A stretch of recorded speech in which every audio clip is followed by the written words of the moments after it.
Bom dia, bom dia.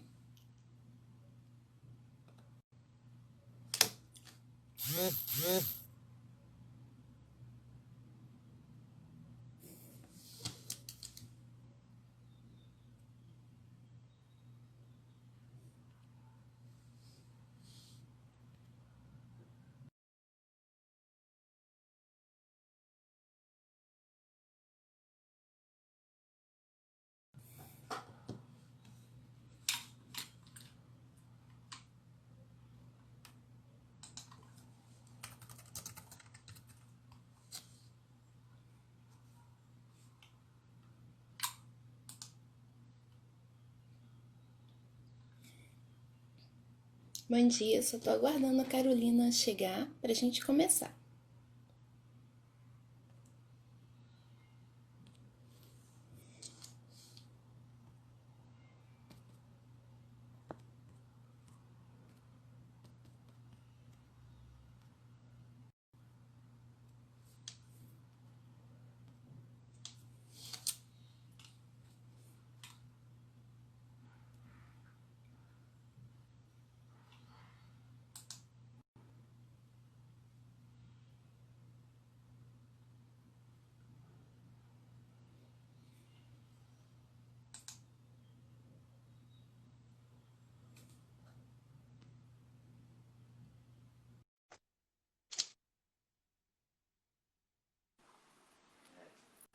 Bom dia, Carolina.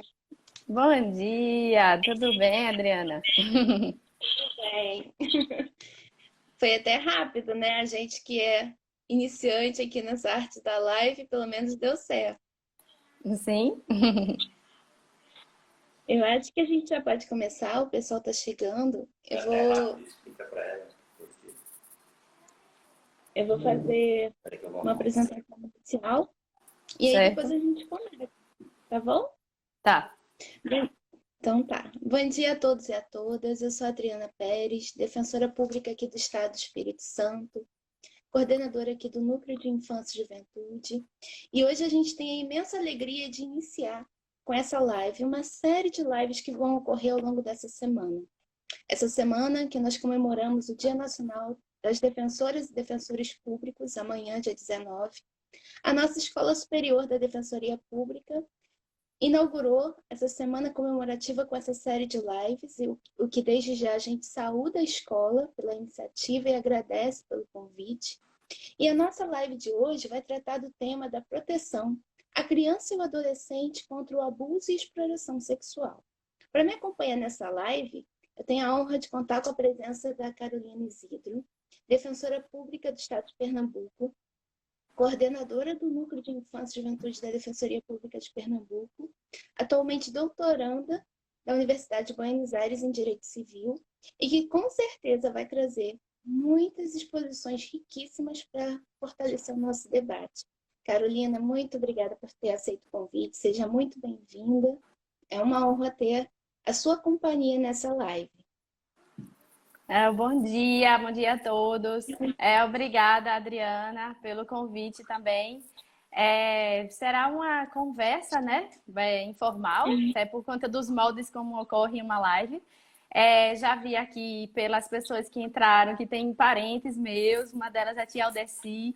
É, Oi, tia, obrigada por estar participando aqui, presenciando a nossa live. E várias outras pessoas, vários outros parentes, amigos, eu vejo que estão entrando aqui, participando. Outra tia entrou, não dá para a gente ficar mencionando todas elas, senão a gente não vai dar continuidade. Mas muito obrigada, um beijo aí para todo mundo, tá? Com certeza, é uma felicidade, né? Vi que minha mãe está aí também, meu noivo, então eu acho que é uma alegria, uma continuidade deles, a nossa presença aqui. E saudar também os nossos colegas defensores públicos, ao pessoal do Núcleo da Infância e Juventude da Defensoria aqui do Espírito Santo e aos colegas aqui da Defensoria. É sempre bom contar com eles, né? Pois é. Podemos? 18, sim, sim. 18 de maio de 1973. Justamente na cidade de Vitória, Espírito Santo, onde aconteceu um crime bárbaro que chocou todo o país e ficou conhecido como o caso Araceli. Não é verdade, Adriana? Sim. E é interessante que essa data de hoje, por ser o Dia Nacional de Combate à Prevenção, né? Combate ao abuso e à exploração sexual, ela não se deu pelo legislador ao acaso. Foi justamente inspirado nesse fato tão triste e grave que foi a morte de Araceli. Foi instituído pela Lei Federal 9.970 de 2000, né? E no mês de maio nós tivemos outras inovações, legislação a respeito do assunto, que a gente vai falar daqui a pouco. Para quem quiser, inclusive, conhecer um pouco mais sobre a história da menina Araceli, temos um livro, né? Que foi feito que na época, né, a pessoa que escreveu sofreu repressão por parte da ditadura militar. Ele é um livro de cerca de 227 páginas, e ele é intitulado Araceli, Meu Amor, né? É um romance e reportagem de 1976, em que logo no início apresenta Vitória, sexta-feira, 18 de maio de 1973, ou seja, há 47 anos o caso ocorreu. Os acusados, que supostamente foram 3, ficaram impunes, totalmente impunes, pelo fato que ocorreu. O processo, só para ter uma ideia, tem cerca de 3.000 páginas, foram ouvidas cerca de 300 testemunhas, e outras testemunhas não foram ouvidas porque foram assassinadas, né? Queima de arquivo para que o caso não fosse realmente Apurado, né? Exatamente, apurado, né? Então a gente tem essa participação do Ministério Público para tentar apurar a situação, né? Mas que infelizmente, né, diante de tanta investigação, tantas testemunhas, e diante da época da ditadura militar, o fato ficou impune. Só para situar, pode falar. Pode falar. Não, só para situar as pessoas, esse caso que Carolina está mencionando, ele é um caso paradigma no combate ao abuso e à exploração sexual de crianças e adolescentes, porque justamente envolveu o sequestro, a violência sexual, a violência física e a morte de uma criança de 8 anos. Né? Então foi um caso realmente chocante a nível de agressividade, de violência àquela criança, mas que se tornou um caso paradigma na luta e no combate a essas formas de violação. Né, Carolina? E é por isso que todo dia 18 de maio, seja lá a forma pelo qual o dia seja lembrado, eu não digo bem comemorado, mas é lembrado, eu acho muito importante sempre falar da Araceli. Ainda que as pessoas conheçam profundamente o caso, o autor do livro não fez isso por acaso, teve bastante dificuldade na sua edição e o fez para que o caso dela seja sempre lembrado, mas não para que a gente pense na impunidade, mas para que a gente pense, né, que uma criança que foi raptada, estuprada e morta por jovens da classe média da sua cidade aí de Vitória, não seja apenas mais um caso impune.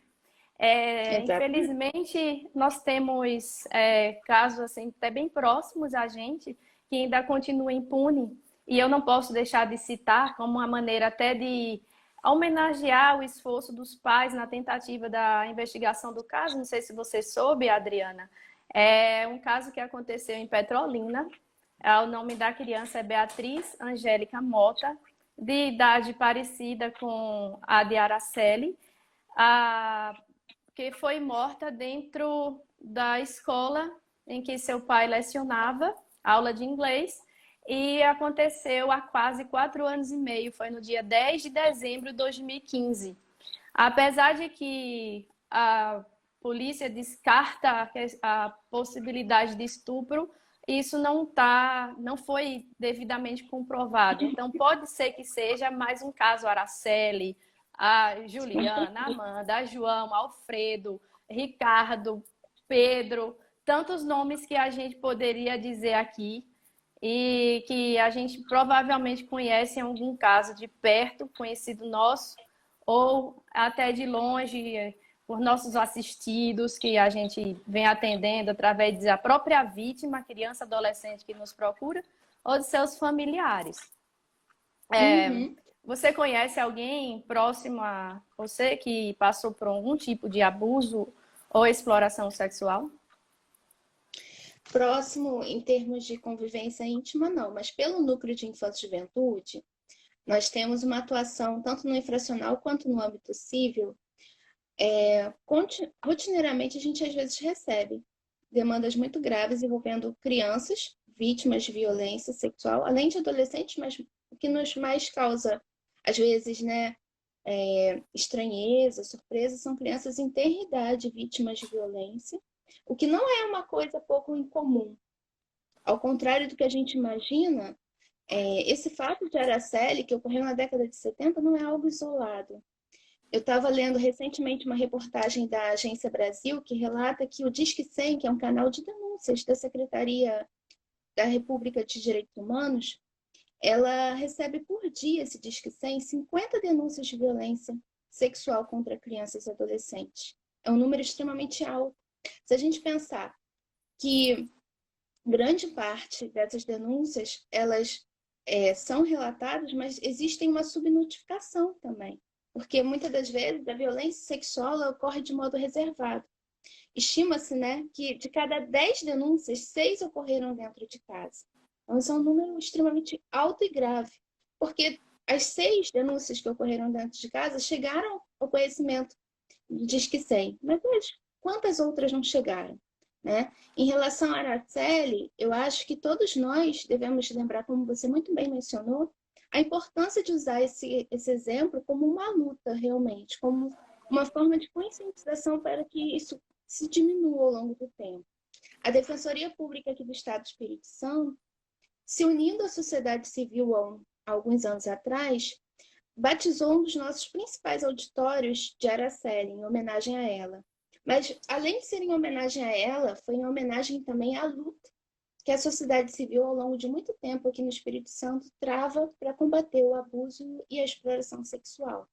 Esse auditório, que é o nosso auditório do Núcleo de Vitória, ou de Vila Velha, desculpa, ele recebe não só as nossas reuniões institucionais, importantes como posses de defensores públicos, mas alberga todos os tipos de eventos que a gente realiza com a sociedade civil e com a população. Então, toda vez que alguém chega no nosso auditório e pergunta, questiona por que Araceli, e recebe como resposta toda essa história de Araceli, toda a luta contra o abuso e a exploração sexual, a gente cumpre, ainda que minimamente, a tarefa de conscientizar. Eu acho que essa é a importância do dia de hoje, de nós percebermos que cada um de nós somos agentes atuantes nessa luta real de combater o abuso e a exploração sexual, né? A nossa live vai durar cerca de 1 hora e Exatamente.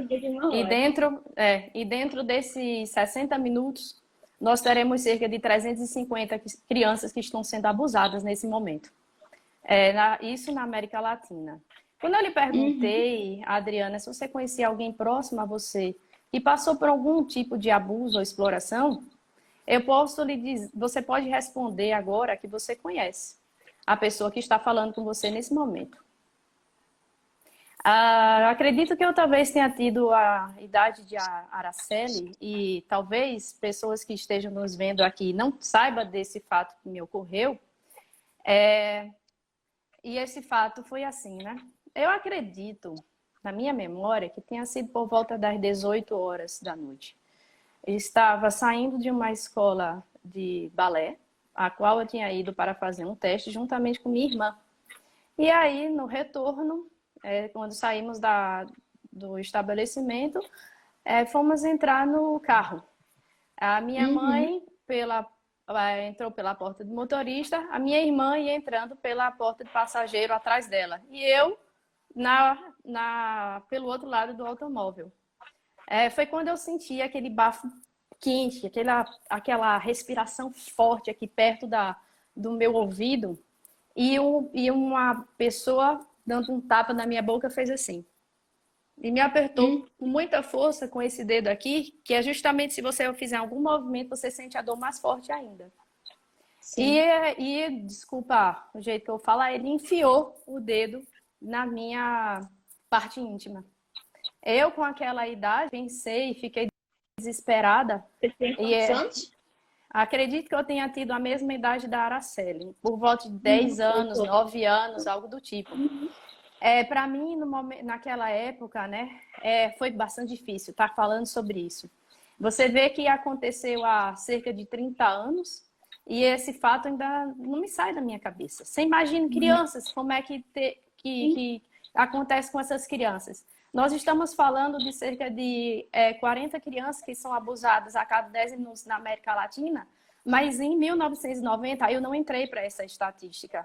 Eu não fui à delegacia, porque não tínhamos como procurar aquele abusador. Depois que ele fez isso comigo, ele correu, minha mãe, numa atitude de desespero, provavelmente impensada, saiu correndo atrás dele e deixou 2 crianças ali naquele local, onde podiam ter até outras pessoas de olho na gente. Não culpo minha mãe de forma alguma, agradeço novamente pela proteção que ela me deu e que ela me dá até hoje.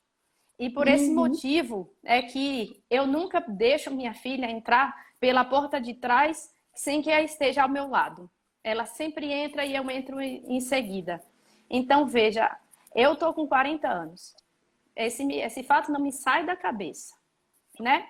É claro que já superei aquela situação bastante difícil que me aconteceu, que não chega de perto nem a 1/10 do que aconteceu com a Araceli, mas que causou esse problema, né? Na época, né? Fiquei bastante conturbada.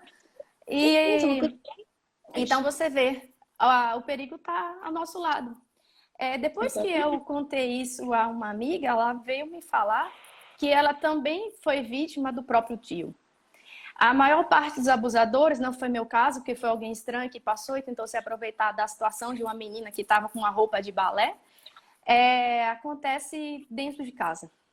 25% dos casos são os próprios pais ou padrastos que realizam esse tipo de abuso. Bastante preocupante essa situação. Por quê?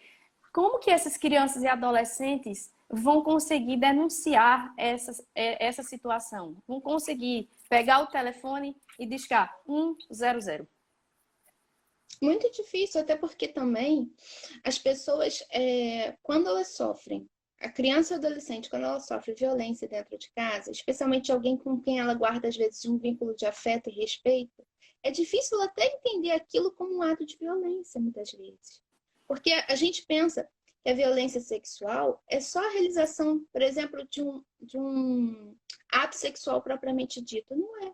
O simples passar de mão, a simples palavra dita de modo indevido, tudo isso representa violência sexual. E aí, às vezes, a criança ou adolescente recebe isso de alguém que é muito próximo, um pai, um tio, um parente. E ela tem até dificuldade de compreender quando que isso passa do carinho normal, do carinho comum de família, para algo que represente de fato um abuso. Outra coisa é a própria vergonha, o constrangimento. Imagina nós adultos que passemos por uma situação dessa, como é constrangedor você ir até uma delegacia ou você procurar alguém para denunciar. Imagina quando nós somos crianças. Essa situação que você descreveu, que ocorreu com você e que é comum, ocorre com milhões de pessoas, infelizmente, ela é muito preocupante porque às vezes a gente pensa que ocorre só com pessoas de uma idade maior. Então, por exemplo, só com adolescentes ou só com pessoas acima de 12 anos. E não é. Ocorre muito com crianças. E se a gente pensar que a criança, por exemplo, de 0 a 6 anos, está no período de primeira infância, que é aquele período que pela neurociência a gente sabe que é onde a criança desenvolve múltiplas habilidades, né? Se isso ocorre nesse período, então, de tenra infância, isso se torna gravíssimo, porque se cada um de nós, nesse período, pode desenvolver as suas potencialidades máximas para chegar à idade adulta plenamente, se a gente sofre uma violência dessa forma, por exemplo, aquilo deixa marcas não só físicas, mas principalmente morais e psíquicas. A agressão que você sofreu naquele dia representou essa marca em você. E quantas pessoas hoje não trazem a mesma, né? é muito difícil de você simplesmente dizer, ah, vou apagar isso da minha memória. Não dá. Foi de fato uma agressão muito grave. Você imagina que a época, eu pensei até que eu tinha chegado a perder a virgindade, veja só, né? É por conta dessa agressão que eu acredito que tenha sido depois, com o passar do tempo, mais aqui na minha mente do que fisicamente. E a gente tem, né, passou aqui um comentário agora, não consegui ver quem foi, mas eu consegui ver, a criança começa a se questionar se o abuso de fato ocorreu, né? Exatamente. A gente já atendi uma vez a criança que estava institucionalizada e ela estava lá porque tinha sido abusada pelo seu pai. E aí a avó queria a guarda dela para poder desacolher, né, do abrigo. E acontece que o pai morava acho que umas 3 casas depois da avó. E aí a gente ficou naquele dilema. A criança vai continuar institucionalizada, já era uma adolescente e dificilmente seria adotada. Tinha a avó paterna, que estava disposta a ficar com a neta, mas que foi a própria avó quem havia denunciado o seu filho. Como é que a gente poderia resolver essa situação? Por um equívoco, a equipe da Casa de Acolhimento terminou avisando ao pai, que era o abusador, que ia ter essa audiência lá. E o pai terminou indo lá para o abrigo, veja. A adolescente, ao ver o pai, viu o pai e viu a avó. Chegaram os dois juntos, aliás. Quando ela viu o pai, ela correu para se atirar nos braços dele. E disse, pai, me leva daqui, eu quero você, eu gosto muito de você, eu te amo, pai, eu te amo. Eu presenciei essa cena. Veja, é uma criança que não sabe nem se o abuso aconteceu, ou se era abuso ou não era. Mas nós não estamos numa situação como essa atualmente, diante das informações que as crianças recebem. A Unicef, né, veio trazer nessa situação agora de pandemia o aumento da violência, né, crianças e adolescentes. E a gente inclui também a violência sexual. Uhum. E até não tem nota técnica, né? Não sei se você chegou a ver. Uhum. Justamente preocupado com isso, porque como o maior número de agressões e violência sexual ocorrem dentro de casa, a preocupação, já que a pandemia traz a necessidade de isolamento, né, que é um isolamento necessário por conta das questões de saúde, que esse isolamento não seja, na verdade, uma prisão para a violência sexual ocorrer. Então, o Unicef lança essa nota técnica no sentido de alerta mesmo, né?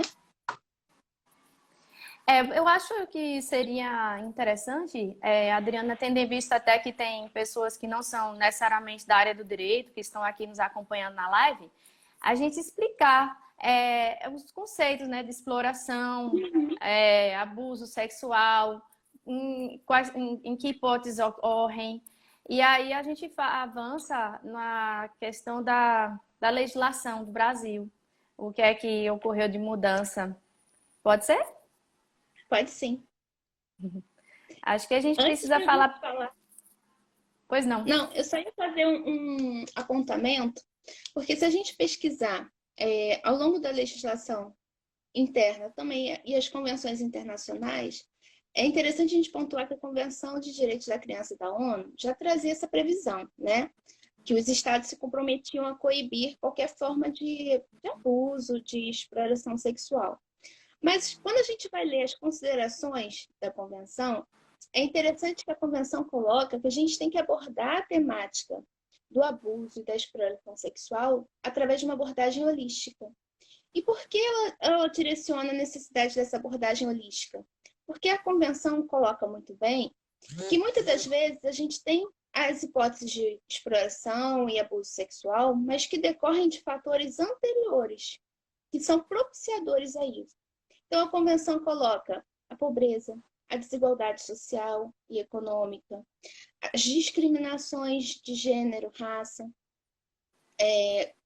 a violência, o tráfico, todas essas situações como colaboradoras de posturas que levem, sim, à prática de exploração e abuso sexual. Então, a abordagem da Convenção, eu acho que é uma abordagem que a nossa legislação posteriormente vai adotar também. Aí você ia falar da nossa legislação em termos de proteção, né? Acho que seria interessante a gente falar a diferença entre a exploração e o abuso sexual, de que são são espécies do gênero violência sexual. Uhum. Então, o abuso sexual, ele se caracteriza quando a criança adolescente é usada para uma satisfação sexual de outra pessoa. Ainda que a outra pessoa seja até adolescente, e a gente vai falar desse assunto daqui a pouco, né? Do caso Romeu e Julieta, e o que é que tem a ver com o nosso assunto também. Então, e pode ser um adulto, né? Como eu falei, né? Uma adolescente, mas também pode ser por outra criança, né? Agora, o tratamento é dado para se o abusador for criança, adolescente ou adulto, aí é que vai ter essa diferença, né? Isso. E o abuso, ele pode ser por meio de carícias, né? Que foi o caso dessa minha amiga. Pode ser a manipulação dos órgãos genitais, pornografia, o ato sexual que pode ser com ou sem penetração, e isso é bastante importante da gente verificar, porque nós como defensores, atendemos também as famílias dos supostos abusadores, que nos procuram dizendo, mas foi feito o exame sexológico, bom, eles não falam bem sexológico, né? O exame lá de corpo delito, de ML, e não acusou nada. Por que que o meu filho está sendo processado por isso? Né? Aí é quando vem a importância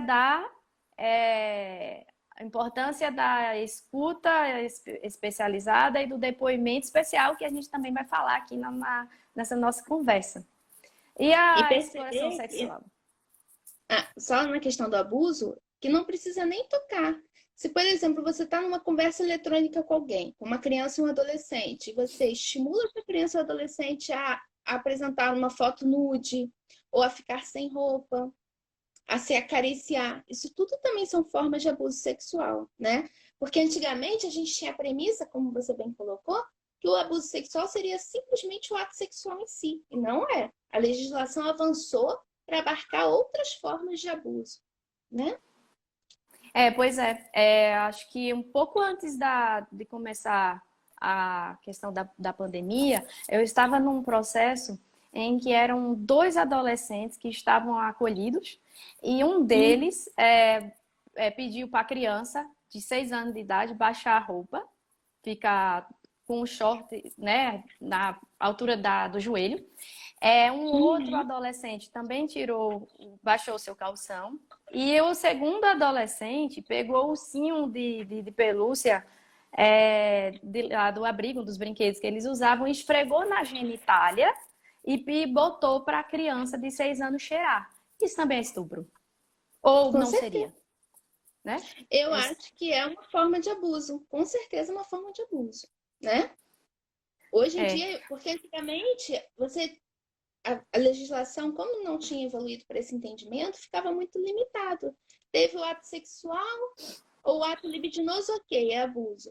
Hoje em dia, se você pensar que você forçar alguém a lhe dar um beijo pode ser um ato de estupro, você vê como a legislação evoluiu nesse sentido de coibir a violência sexual, né?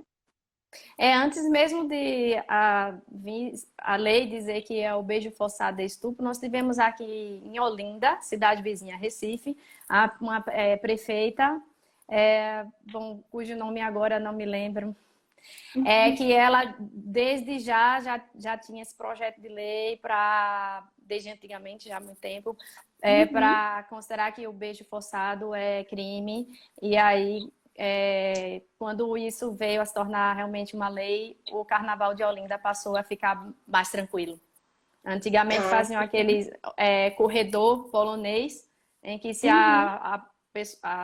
uma pessoa do sexo feminino passasse no meio, todos iriam beijá-la forçosamente. Né? Então, isso não existe mais, é considerado crime. Agora, a gente precisa fazer também a diferença do abuso sexual e da exploração sexual. Gostaria de falar? Não posso falar. A exploração sexual, ela traz uma conotação, muitas das vezes, da troca do ato sexual por uma recompensa. essa recompensa pode ser financeira, mas muitas das vezes, e o que torna ainda pior a exploração sexual, ela é uma recompensa, pode ser por alimentos, por qualquer outra, né, sugestão. Por exemplo, existem adolescentes que são exploradas sexualmente com a perspectiva de terem um futuro melhor, que saem às vezes de suas cidades numa condição muito pobre, vão para outras e são exploradas sexualmente por terceiros com o objetivo de terem uma vida melhor. E muitas das vezes essas promessas são verdadeiros engodos. E a questão da exploração sexual é tão importante que a OIT, a Organização Internacional do Trabalho, divulgou recentemente umas artigos, umas notas sobre trabalho forçado, impondo a diferenciação que hoje em dia existem novas formas de escravidão, escravidões contemporâneas, muitas delas baseadas no trabalho forçado. E o entendimento da OIT para trabalho forçado é justamente aquele que reduz a sua condição de dignidade, que é tão grave, que é tão forçado, que atenta contra a sua dignidade mínima.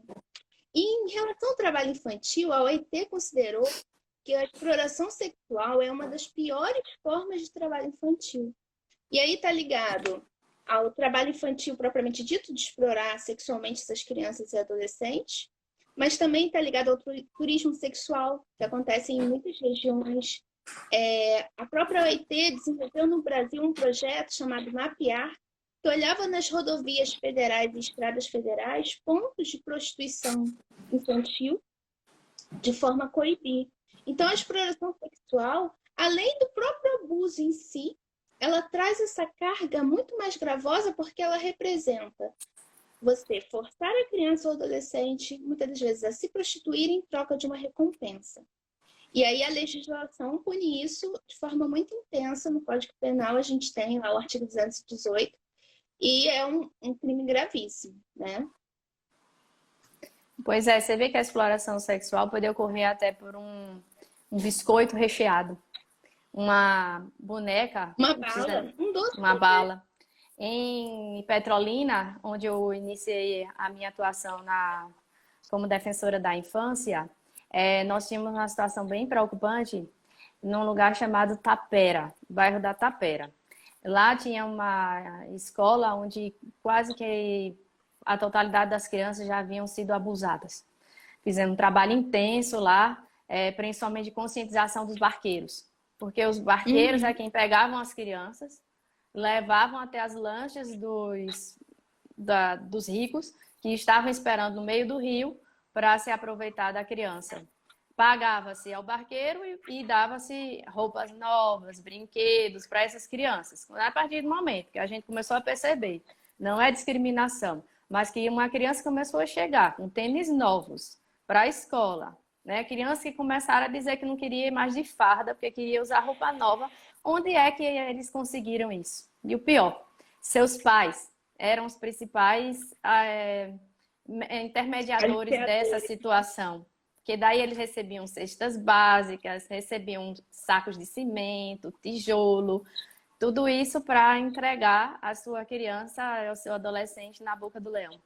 Muito triste a situação, mas muitas pessoas me perguntam, como é que você atua nessa área da infância, né, e se depara com tantos casos tão difíceis, e consegue, assim, dormir, acordar e seguir adiante? Eu lhe digo, porque eu não penso no sofrimento, eu não penso no caso que aconteceu, a gente pensa na solução. Eu tenho um caso também, eu sempre estou citando Petrolina por um fato que marcou, né? Marca o início da minha carreira profissional como defensora nessa área.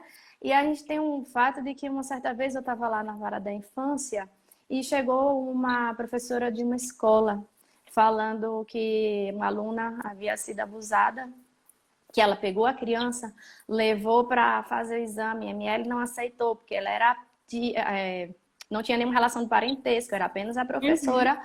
E aí, junto ao Conselho Tutelar, nós conseguimos que fizesse o exame nela e, infelizmente, foi constatado o abuso sexual. Era o novo companheiro da mãe que estava abusando A mãe ficava do lado de fora da porta para vigiar para que ninguém chegasse. E isso foi percebido pela professora através de mudança de comportamento e que a criança, na hora do banho, não deixava ninguém tirar a roupa dela e se queixava de muita coceira. Isso são indícios, né, de que a criança pode estar sendo abusada, né? E aí, então, eu estava lá, diante dessa situação, o que fazer? Para a história é meio longa, vou apenas resumi-la. Ingressamos imediatamente com a ação de guarda, o juiz deferiu a guarda provisória à professora, paralelamente foi instaurado processo criminal contra o pai e contra a mãe. Depois, no processo criminal, verificou-se que a mãe também era abusada sexualmente pelo companheiro e a obrigava a fazer isso, então ela saiu do processo como réu. Mas ela concordou que a professora ficasse não só com a guarda da filha, mas também adotasse a criança. Então, a criança depois foi adotada por essa professora. Então, a gente pensa na solução. A gente pensa no que fazer com essas crianças. E isso que você colocou, Carolina, é muito interessante, porque às vezes a gente pode perceber, toda criança e adolescente vítima de alguma forma de abuso ou exploração acaba indicando isso se nós tivermos um olhar atento. Então é muito comum a criança mudar, ou o adolescente mudar o comportamento, passar a sentir medo de ser tocado, se tornar mais introvertido, ter falta de apetite. São sintomas que ao longo de você convive com aquela criança, seja na escola, em alguma organização social, dentro da própria família, percebe essas mudanças de comportamento, o nosso olhar tem que ser muito mais atento, porque de fato deve estar acontecendo algum problema muito grave, né? Pois é, essa questão de abuso sexual, exploração, vem estado na minha vida, né? Não só a partir daquele fato que me ocorreu e depois a minha amiga, mas durante o curso de graduação em Direito, eu era voluntária de uma ONG que cuidava de crianças de 3 a 6 anos de idade. Uma certa vez, fizemos uma atividade de desenho e uma das crianças desenhou, fez assim 2 bonecos, sendo um bem grande e a parte de baixo dele, assim, era tipo a cabeça era uma bolinha bem pequenininha e o restante do corpo era uma bola enorme. E aí eu levei para o setor de psicologia da faculdade e eles começaram a fazer uma investigação. A criança estava sendo abusada. Veja, através de um desenho, pode também se identificar, né? O fato da criança estar... Essa mesma criança, por sinal, só pintava com cores escuras e ela era uma pintura com bastante força, né? Que ficava até em relevo a folha do outro lado. Então, isso também era uma outra característica. Ela não demonstrava outros sinais, mas esse foi um sinal bastante relevante que levou à investigação e descobriu-se, então, que ela estava sendo abusada.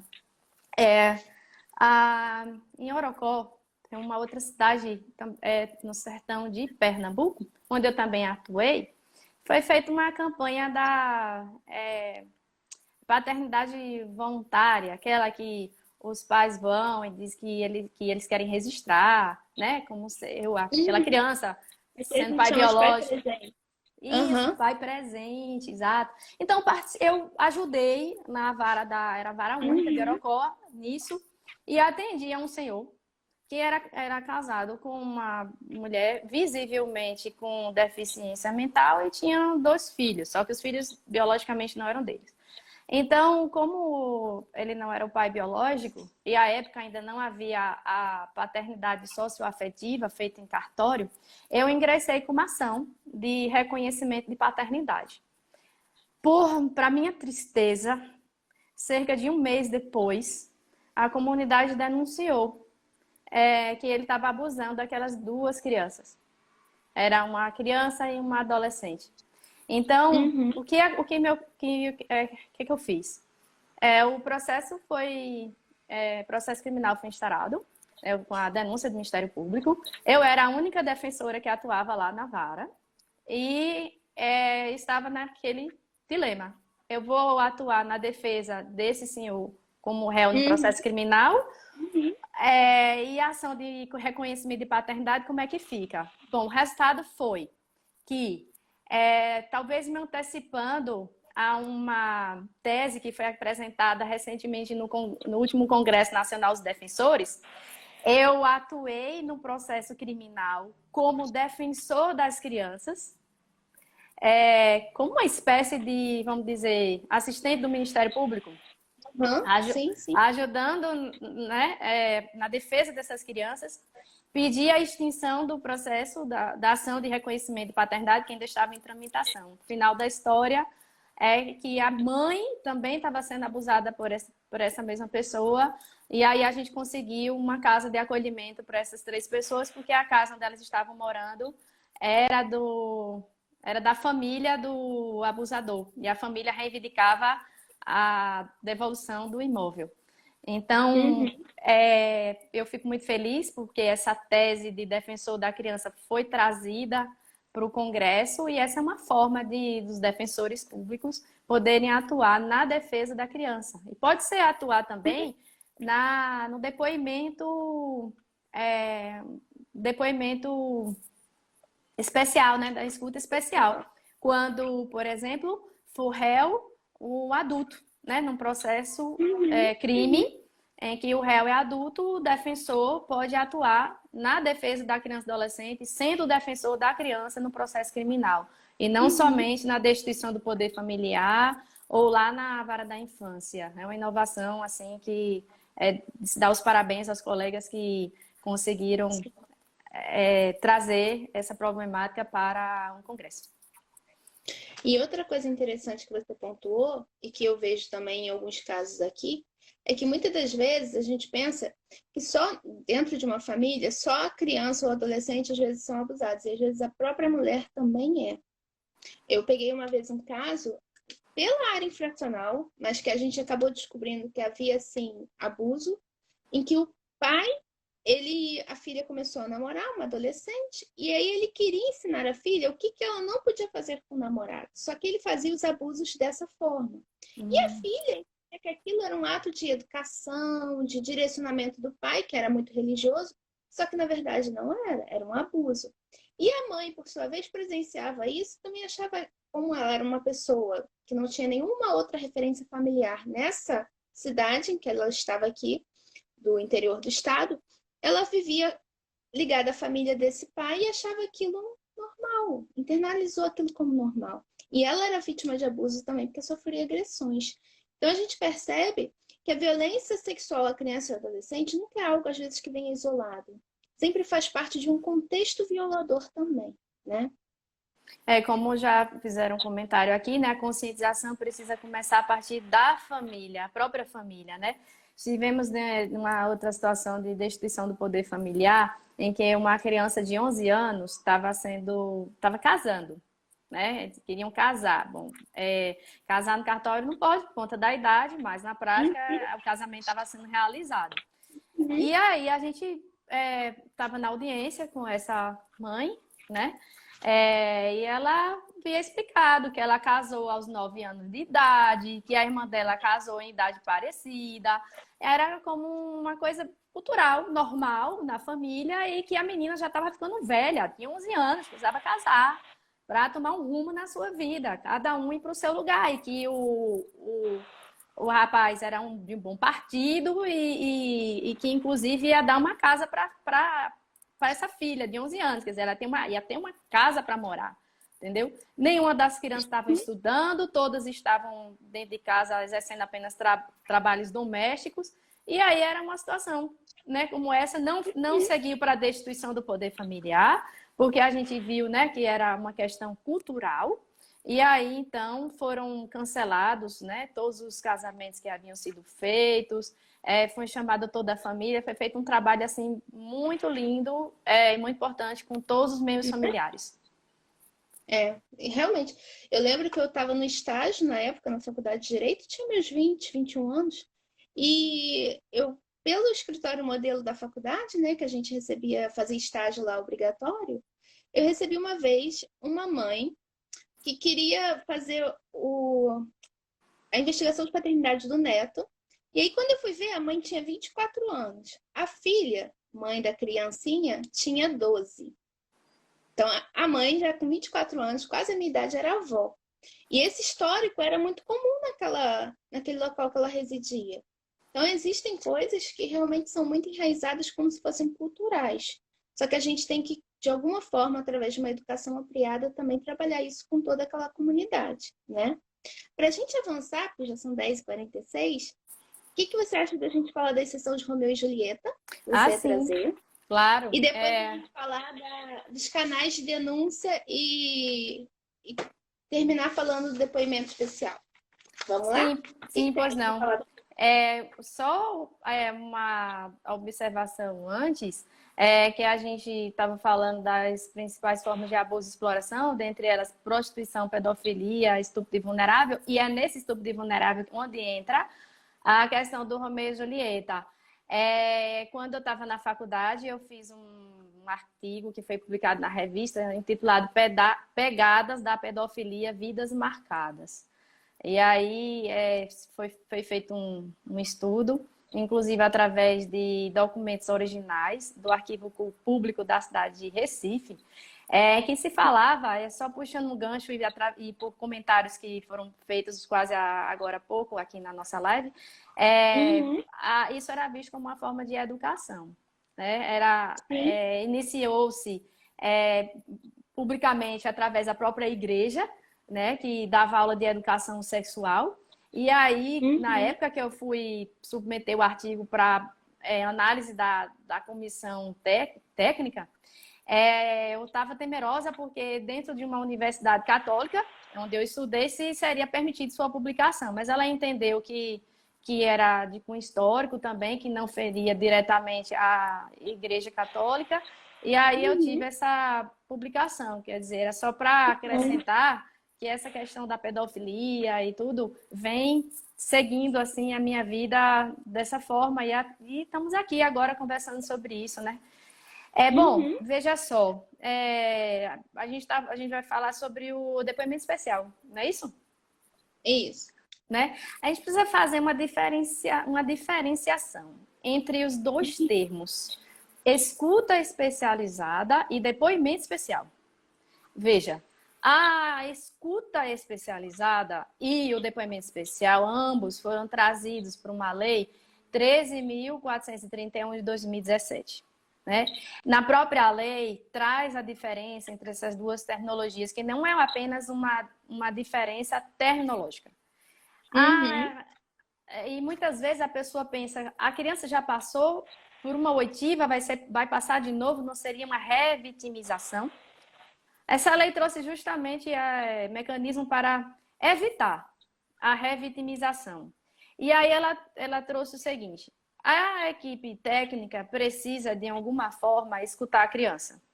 O juiz também, o delegado também. E, consequentemente, os atores envolvidos no sistema de justiça, como Defensoria e Ministério Público. Então, ela traz a escuta especializada como sendo aquele procedimento da entrevista feita por uma criança vítima, né, de abuso sexual, abuso e exploração sexual, através da rede de proteção. Né? Agora, o depoimento especial é quando é feita essa mesma escuta pela delegacia ou pelo Poder Judiciário. E aí é onde reside a grande questão de evitar a revitimização, porque uma vez que ela é ouvida na delegacia, ela vai ser ouvida de novo pelo Poder Judiciário quando se instaura o processo criminal, ou até mesmo na destituição do poder familiar, porque esse fato também, né, é relevante para se verificar a questão.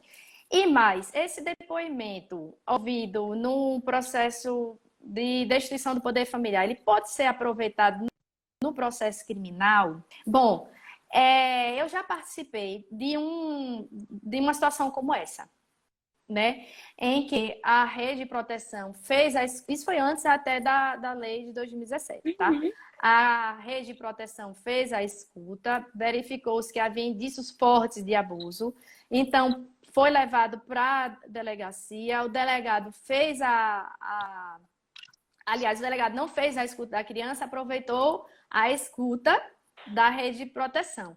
Mas aí, quando foi instaurado o processo criminal, estava correndo paralelamente a destituição do poder familiar. O interessante foi que esta audiência para escutar a criança e adolescente, ela foi feita tanto no processo criminal como na destituição do poder familiar, concomitantemente. Ou seja, quando o juiz abriu a audiência, quando ele abriu a audiência, ele disse que se referia à destituição do poder familiar e ao processo criminal. Convidou o advogado dele lá do processo criminal e eu estava presente pela defesa da criança na destituição. Foi bem interessante, evitou-se a revitimização. E aí eu fico feliz porque isso passou a se constar em lei. Nosso grande desafio é tentar ver como é que essa escuta na delegacia já serviria como prova para o processo criminal e para a destituição do poder familiar. Esse é o que eu considero o nosso atual e grande desafio. Porque esbarra justamente também num grande problema que é garantir a defesa do acusado, né? Eu acho a escuta especializada extremamente importante, porque além de ser essa primeira escuta pela equipe técnica, ela vai garantir o direcionamento dessa criança e adolescente a toda a rede de apoio. E um dos grandes problemas que nós tínhamos nos nossos processos criminais é que a escuta dessa criança em depoimento, depois, ela ocorria muito tempo, às vezes, depois do fato. Ao longo desse tempo, a criança e o adolescente já tiveram acompanhamentos técnicos, já conseguiram, de alguma forma, amenizar aquele sofrimento. E aí, novamente, muitos anos depois, ela era ouvida no processo judicial.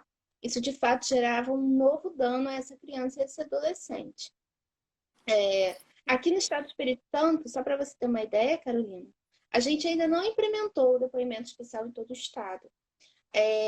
No ano de 2019, o nosso tribunal aqui fez um ato normativo conjunto, em que criou uma comissão, em que a Defensoria até faz parte, e juntos nós estamos ainda em processo de implantação do depoimento especial por todo o estado, que ainda não ocorreu. Ele ocorre hoje na Grande Vitória, alberga processos de outras comarcas, que não só da capital, mas ainda está longe de ser o ideal, né? A gente ainda está em construção disso, em que pese a lei seja de 2017.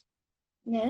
Em Pernambuco nós temos a sala do depoimento especial, que inclusive ela é utilizada, embora não seja do tema, para a audiência de adoção internacional.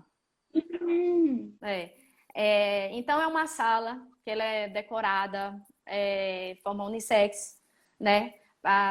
Propositadamente tem uma almofada, para quem já acompanhou ou vai acompanhar, observe esta almofada.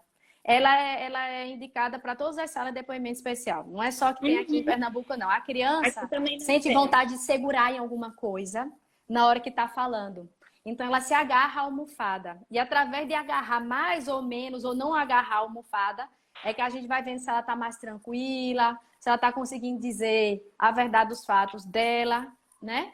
E aí dá também um apoio, segurança para ela, que é como se ela estivesse agarrada a algum ente familiar enquanto está contando essa história. Bem interessante mesmo, né? De bem-estar, né? Porque, exatamente, de fato, o ambiente judicial ele é muito, muito sóbrio para a criança, gera afastamento, fechamento, ela não consegue se expressar. Uma vez eu estava no interior, e lá no interior aqui a gente não tinha ainda, isso foi antes da lei até. E aí a juíza, muito sensível até ao depoimento era um caso de estupro de vulnerável e a criança tinha 6 anos. A juíza adaptou a sala de audiência, trouxe uma psicóloga e a gente fez ali, improvisadamente, e aí a criança conseguiu falar. Mas era um ambiente inóspito a criança. Com certeza, se ela tivesse hoje nessa sala de depoimento especial de forma muito mais cômoda, sentisse de fato bem-estar de estar ali, ela conseguiria se expressar muito melhor. Vamos falar. Pode falar. Pois é, veja só, antes da lei também, a gente teve uma situação que era uma adolescente, a época dos fatos, ela tinha 12 anos e o rapaz tinha 13. Já entrando no Romeu e Julieta. E aí, a gente também não teve esse depoimento especial com essa sala e tudo, que inclusive o depoimento especial é para crianças e adolescentes, tá? Então, não tínhamos, e a juíza achou melhor que ficasse na sala só mulheres. Então, a servidora que ia digitar a ata, mulher, ela é juíza, a promotora já era mulher, e eu como defensora. E a gente estava, assim, fazendo como se fosse um simulado, antes da audiência, que tipo de pergunta e quais seriam as perguntas que a gente ia fazer. Então, na hora, a gente perguntou assim, houve conjunção carnal? E a mina, hã? Desse jeito, né? Sem entender nada. Aí a gente, houve penetração? Aí, vocês vão me desculpando aqui, o que eu vou falar, vou repetir mais claro que bem, formar branda, o que ela disse é, vocês querem saber se ele enfiou ou da minha? Sim, foi isso mesmo. E eu gostei, mas só que é o seguinte, eu agora tô com outro que tem o negócio melhor e o cara tava dentro da sala da audiência porque ela pediu para falar na frente dele. Entendeu? Ela com 12, ele com 13, ela perdeu a virgindade com ele, mas depois ela disse que já estava com outro e assim, ela disse que com isso atingiu o objetivo dela, que era humilhar o agressor. Entendeu? E aí, com isso, a gente percebeu que era assim, duas pessoas de idades bem próximas, que a gente poderia aplicar a exceção do Romeu e Julieta. Você ia falar da exceção, que pra mim tá Voltamos, gente. Problemas técnicos aqui. Vou ver se Carol volta agora.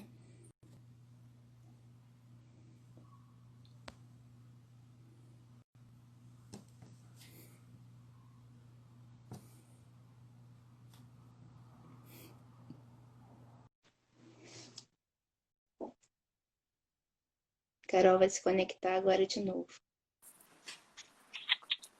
Ei, Carol, problemas técnicos na internet. Pois é. Uma pena que... A gente que consegue ter acesso à internet mais fácil, imagina quem não pode, né?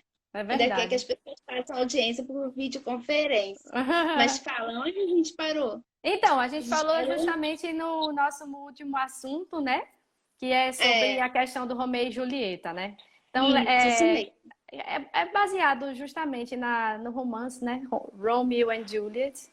E os Estados Unidos criou a lei Romeo and Juliet Law. Lei Romeo e Julieta.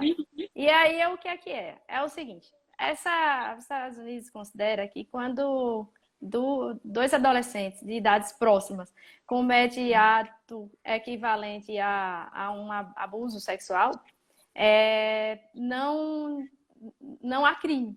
Nesse caso, não há crime. Então, a diferença de idade entre eles tem que ser igual ou inferior a 5 anos. Esse é o critério que eles usam.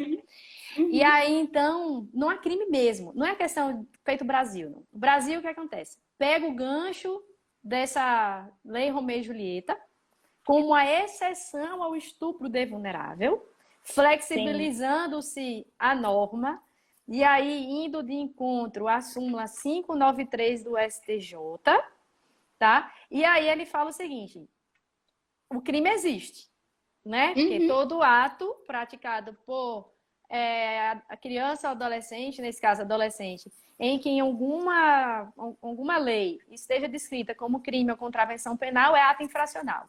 Então, é ato infracional. Ou seja, tá tipificado o crime, é ato infracional. A questão é, como é que fica essa responsabilização do adolescente? Então, vai ser aplicada medida socioeducativa, que é o que vale a pena para o adulto? Como fica essa situação? Estava falando desse caso em que a adolescente, na época, 12 anos, e o suposto abusador de 13... Os dois, em tese, cometeram ato infracional, né? Um com o outro, né? Talvez, não sei. E aí a menina falou... Eu não sei se vocês chegaram a escutar essa parte, mas nós estávamos bastante preocupados em como é que a audiência ia ocorrer. Preparando tudo, só tinha mulher dentro da sala, servidora, juíza, promotora, eu como defensora. E aí a gente começou a fazer perguntas e ela não entendia. Houve conjunção carnal? Por exemplo, ela sem entender nada. E daí, como eu estava falando, e peço desculpa, a adolescente falou mais ou menos assim. Depois da gente fazer um monte de perguntas, ela sem entender nada, disse, peraí, é o seguinte, vocês estão querendo saber se ele enfiou a per dele na minha... Foi isso mesmo que aconteceu. E assim, até gostei. Mas eu tô com outra agora, que tem um negócio melhor, e esse daí não serve para mais nada. E ela pediu que o adolescente entrasse na sala para ela dizer isso na cara dele. Então, com isso, ela atingiu o objetivo dela, que era humilhá-lo. Percebemos que era um caso, né, 12 adolescentes de idades aproximadas, muito embora menos de 14 anos, inclusive os dois, e que não ia surtir efeito pedagógico nenhum se fosse aplicado. E seria o caso de um adolescente. Então, a juíza simplesmente encerrou com uma advertência, né? E aí Ainda bem que ela teve a aplicação de sanção. Ainda bem que ela teve essa sensibilidade de perceber isso. É verdade. Então, com isso, a gente tem um exemplo de aplicação da exceção Romeu e Julieta, né? Agora fica aquela questão, o estupro de vulnerável, 12 ou 14 anos, né? A lei fala que o estupro de vulnerável, em que independe se houve consentimento ou não, o abusador deve sofrer uma sanção, quando a vítima for menos de 14 anos. E por que não 12? O Estatuto da Criança e do Adolescente não diz que adolescente é a partir dos 12 anos e que, inclusive, a partir dos 12 sofre procedimento de apuração de ato infracional, que seria, no caso, para um adulto, um processo criminal, que, inclusive, por sua prática, pode ser aplicado medida socioeducativa. Por que não a idade ser a partir de 12 anos? Não estou dizendo com isso que quero baixar que estou falando da redução da maioridade penal. Coisa totalmente distinta. Mas eu estou me questionando o parâmetro que a lei usou de 12 anos. Vou dizer uma outra coisa. A lei do SINASE, que equivale à lei da execução penal do adulto, fala que o adolescente que estiver na unidade de internação, no regime fechado, pode receber visita íntima da sua companheira, da sua esposa, o que for. Mas veja só, e se a companheira tiver 13 anos de idade? O Estado vai estar, então, abarcando o estupro de vulnerável? Está entendendo por que eu fico questionando esse critério de 14 e não de 12?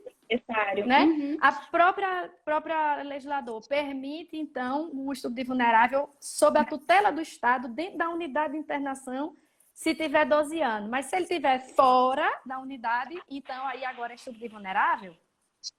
Entendeu? Eu acho incongruente essa situação. Sim, é porque eles partiram da premissa, na construção legal, do critério biológico, propriamente, da formação da consciência sexual do adolescente. Só para explicar essa tese do Romeu e Julieta, é porque dizem que Julieta, na história de Shakespeare, tinha 13 anos, por isso que a tese é Romeu e Julieta. Exatamente. E outra coisa que é interessante é que no estupro de vulnerável, que é até 14 anos, que a lei presume que há estupro, não importa se a pessoa tinha experiência sexual anterior, se é adolescente ou o adolescente tinha experiência sexual anterior, se eles tinham consentiram, a lei presume nessa situação que há estupro, independente da experiência ou do consentimento. Por isso que essa exceção que Carolina pontuou é importante ser alegada às vezes na defesa daquele adolescente ou daquela adolescente acusados, né? Carolina, para encerrar, vamos falar então dos canais de denúncia e das redes de apoio, para a gente fechar a nossa live de hoje, que a gente até passou do tempo por causa desse problema técnico. Então, aqui no Estado do Espírito Santo, a gente tem 2 programas de apoio tanto a mulher quanto a criança e adolescente vítimas de violência sexual, que é o PAVIVES, que é um programa estadual que atende é um programa que atende diversos locais do estado, não só aqui a Grande Vitória, mas a gente também tem um serviço na Prefeitura de Vitória, que é a capital aqui do estado, que atende as crianças e adolescentes da capital, de Vitória, e que prestam um apoio, que é o SASV, que prestam um apoio, não só o apoio médico necessário, né, da equipe de saúde, mas também o apoio psicológico, social, todos os encaminhamentos necessários. Além desses programas de apoio, a gente tem o fato de que a denúncia de qualquer violência sexual hoje em dia pode ser feita pelo telefone, pelo Disque 100, né? Você até comentou no início que era um canal de denúncia vinculado à Presidência da República pela Secretaria de Direitos Humanos e que é só você digitar 100 no telefone e você tem acesso a esse canal e pode fazer a denúncia. Além disso, eu vi que a Secretaria de Direitos Humanos também tem um canal chamado uma ouvidoria online, que você pode fazer denúncia também digitando no computador. E tem um aplicativo, Proteja Brasil, que você também pode usar para fazer denúncia. Esse canal de denúncia ele pode ser feito por telefone fixo, móvel, não precisa ter crédito para ligar, né? E é preservado totalmente o anonimato, pode ser feito diretamente pelas crianças e pelos adolescentes, tanto que nas escolas eles estão sempre ensinando isso também, né? E assim, principalmente agora num tempo, né, de isolamento social, em que aumenta situações depressivas, tensão social, as pessoas muitas vezes não sabem o que fazer quando estão muito tempo dentro de casa, e aí termina tendo esse reflexo negativo nas crianças, né? Vamos procurar ajuda, tem vários canais também para você falar com psicólogos, né? Porque a própria família também precisa de ajuda, não só a criança e o adolescente, né? Então, está sabendo de uma denúncia, fale. Ainda quando eu era criança, eu via uma vizinha sendo espancada com um cabo de vassoura. Não sei se tinha abuso sexual, mas eu procurei, não tinha internet, nada, mas na própria escola eu obtive informação de como denunciar. Fiz a denúncia, ainda criança, porque viu essa situação acontecer. Então, não tem idade, não tem que ter uma idade mínima para denunciar, né? Então, a gente fala que nesse 1h10 de live, a gente teve cerca de 350 crianças que foram abusadas, mas a estimativa é muito mais, porque casos não são denunciados, né? Que fazendo um apurado geral dos comentários que foram ditos, né? Que falei já que a família precisa de apoio, as crianças e adolescentes muitas vezes também são revitimizadas, não só no depoimento especial, mas também quando elas vão fazer o exame de corpo de delito, né? Isso é uma situação também que nos preocupa bastante. Né? Uma certa vez, num depoimento especial, a criança perguntou: eu vou ter que baixar a roupa de novo para o tio me olhar? Entendeu? Mas não se referindo ao abusador, se referindo a quando foi feito o exame de corpo de delito, né? É muito delicada essa situação. Já é para um adulto, né? Então, essa vergonha que a vítima sente não é só o adulto, vítima, mas as crianças e adolescentes também. E muitas vezes as crianças e adolescentes acham que isso aconteceu com elas porque elas mereciam. Essa questão de comum até na vítima mulher. Isso é uma coisa muito comum, né? Quem sofre agressão acha que sempre, eu fiz alguma coisa de errado, eu mereci. É uma coisa muito ruim. Pois é. Então, assim, para a gente encerrar a nossa conversa, né? Eu agradeço bastante o convite, a participação das pessoas. A gente teve esse problema técnico, né? Que na volta a parte das pessoas não estão conosco aqui, mas fica o agradecimento a todos que participaram na outra e nesta live. O convite à escola, né? A Escola Superior de Defensoria do Espírito Santo, por essa iniciativa, e que eu estou sabendo que vão ter outras lives acontecendo por aí. Nos conta, vamos lá fazer a divulgação para o que está vindo por aí. Nós fomos as cobaias, iniciamos isso, fico muito feliz. As cobaias primeiras, não é? Hélio, obrigada também. Nós estamos tirando todos os doutores aqui da frente, tá?